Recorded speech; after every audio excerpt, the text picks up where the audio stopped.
निगहबा कुछ निजाम गुलसिता कुछ और कहता है, परिंदा कुछ शजर कुछ आसियाँ कुछ और कहता है, सबा से ताजगी गुंचों से खुशबू गुल से बू गायब, चमन का हाल कुछ है बागवा कुछ और कहता है। जी अब खुद सुधांशु त्रिवेदी जी कह रहे हैं कि ऊर्जा का गंभीर संकट आया हुआ है पूरे एशिया में। अड़ोसी पड़ोसी देशों के नाम लिए, अड़ोसी पड़ोसी देशों के नाम लिए, वहां भी संकट है, वहां भी संकट है, वहां राशनिंग हो रही है, वहां महंगा हो गया है। तो हमने ऐसी कौन सी मतलब अलादीन का चिराग हमारे पास है कि हमारे यहाँ कोई संकट ही नहीं है? क्या ये जो गैस एजेंसियों के बाहर लंबी लंबी लाइनें लगी हुई हैं, इन्हें हम देखें नहीं, आंख मीच लें? कई पेट्रोल पंप ने राशनिंग शुरू कर दी है कि 500 रुपए से ज्यादा अगर पेट्रोल डीजल नहीं मिलेगा। क्या ये अचानक हो रहा है? क्या ये जो गैस सिलेंडर ब्लैक में बिक रहे हैं ये गलत बिक रहे हैं? एक्साइज ड्यूटी कम की है लेकिन पेट्रोल डीजल के रेट तो कम नहीं हुए, उपभोक्ता को तो उसका लाभ नहीं मिल रहा। एक बात से मैं आपकी से भी डीजल की कीमतें इस दौर में कम हो एक बात से मैं आपकी से भी और सुधांशु जी से भी सहमत हूं, और मैं इस बात में सरकार के साथ हूं कि ऐसे संकट के समय पे अफवाहें नहीं उड़ानी चाहिए, सरकार को मदद करनी चाहिए, शांति बनाए रखनी चाहिए, क्योंकि ये वैश्विक संकट है। लेकिन सरकार को भी ये ढोंग नहीं करना चाहिए, सरकार को भी ये पाखंड नहीं करना चाहिए कि नहीं हम तो विश्वगुरु हैं, हम तो जो चाहेंगे कर देंगे। ऐसे समय पे विपक्ष को साथ लेना चाहिए, और पार्टी विश्वास में लेना चाहिए। गए थे और पार्टी मीटिंग में। हाँ, मैं वही कहना चाह रहा हूं। तो ये विपक्ष से बात करना कोई अपमानजनक नहीं होता। बिल्कुल विपक्ष को अपमानित करते रहो, ये भी अच्छी राजनीति नहीं है। विपक्ष को अपमानित करना भी जरूरी नहीं है।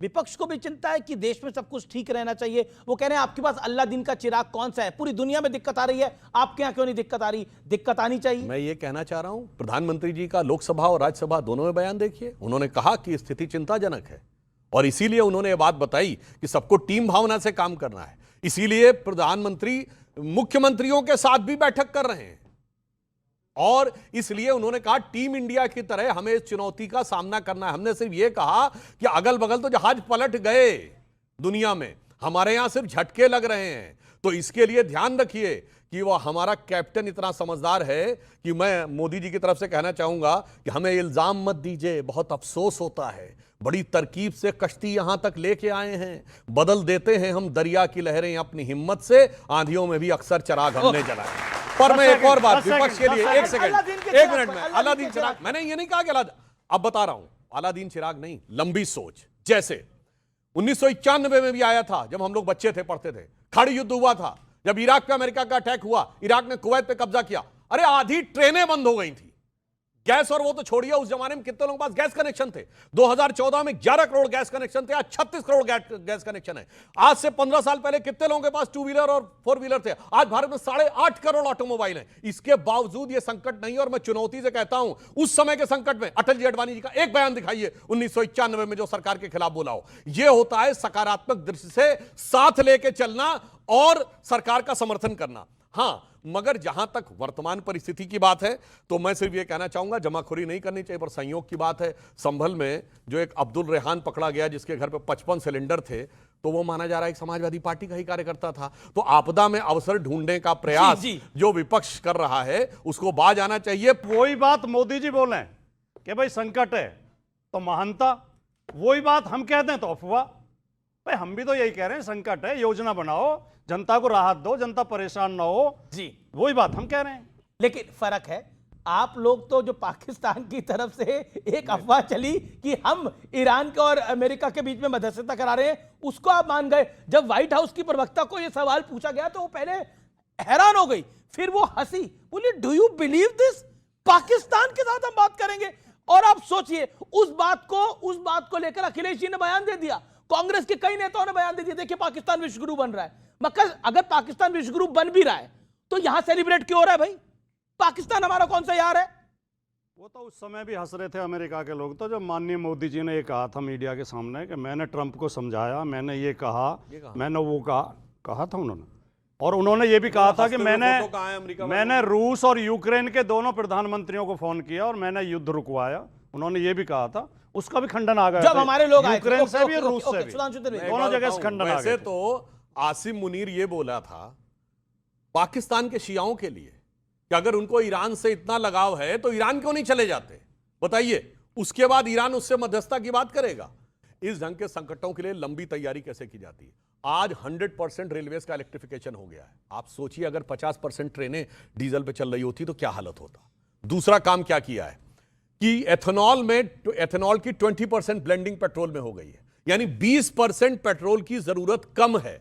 तीसरा काम क्या किया है, इलेक्ट्रिक व्हीकल्स का प्रयोग बढ़ाया है 2 व्हीलर और 4 व्हीलर में। अगर ये सारी की सारी चीजें नहीं की होती तो आप सोचिए कि कितना गहरा संकट आज हमारे बीच में होता। और जहां तक मध्यस्थता वाली बात है तो मैं एक और बात कहना चाहता हूं साहब, मध्यस्थता का शौक पिछली सरकारों को बहुत था, उस मध्यस्थता के कारण हम लोगों की अवस्था बहुत खराब होती चली गई। मगर आज लेकिन स्थिति क्या जयशंकर ने जो बोला- है, सुनिए, ईरान कहता है कि वो हमारा दोस्त है और ईरान ने हमारे टैंकर भेजे। और कौन सा टैंकर? कतर, जिसके ऊपर ईरान ने अटैक किया, उस कतर से गैस का टैंकर भारत की तरफ आया है। यह दर्शाता है कि भारत दोनों को साथ में लेकर चलने में किस तरह सक्षम है। कुलदीप, कुलदीप जी आपके पास आऊंगा, फिर मैं बोरा साहब और सतीश जी के पास जाता हूं।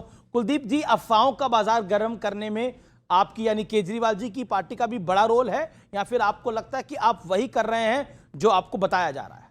अमीश जी, देखिए बड़ी बात क्या है कि आज गैस की एजेंसियों के बाहर लंबी लंबी लाइनें लगी हुई हैं, लोग परेशान हैं।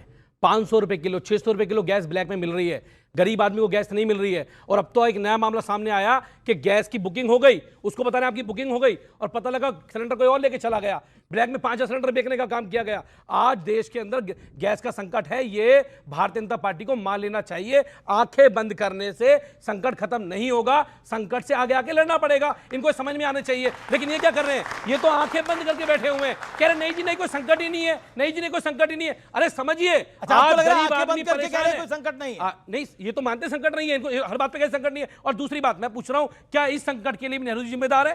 ये बताएं, क्या इसके नेहरू जिम्मेदार है? अफवाह फैल, अगर हम लोग विपक्ष की आवाज उठाएंगे, जनता की विपक्ष आवाज उठाएगा, तो उसके लिए कौन जिम्मेदार है? फिर हम जिम्मेदार है। अब देखिए, मतलब जनता, सरकार ने एक तो मिनट, बड़ा अमीश जी, निर्णय लिया, अमीश जी, सरकार ने जनता बड़ा दर दर करती रहे। निर्णय लिया। अमीश जी, पेट्रोल पर दर- एक्साइज ड्यूटी 13 से घटाकर 3 रुपए कर दी और हाँ। डीजल पर एक्साइज ड्यूटी 10 से घटाकर 0 कर दी। बिल्कुल। यानी जनता पर इन पर प्रभाव ना पड़े। हाँ। एक बात दिल पे हाथ 10 रखिए, सेकंड। एक बारी दिल पे हाथ रखिए ना, मेरे लिए कर रखिए कुलदीप भाई, दिल पे हाथ रखिए, रख लिया। दिल पे हाथ रखिए। एक बात अरे दिल बताइए, धड़कने हमारे लगेगा। अगल बगल के मुल्कों में क्या हाल है, यूरोप में क्या हाल है, अफ्रीका में क्या हाल है, इसके अलावा बाकी चाइना में क्या हाल अमीश जी, है, और हमारे यहाँ पर पेट्रोल बिल्कुल। डीजल महंगा नहीं हुआ है, अमीश जी, सही दामों में मिल रहा अमीश है। जी, पूरी आप तरफ कैसे घनघोर तुलना कर बारिश हो सकते रही हैं? है, हमारे अमीश जी, सिर्फ काले बादल दिख रहे हैं, आप अमीश घबरा जी, रहे हैं। भारत की तुलना हो नहीं सकती। हम विश्व गुरु हैं, विश्व गुरु।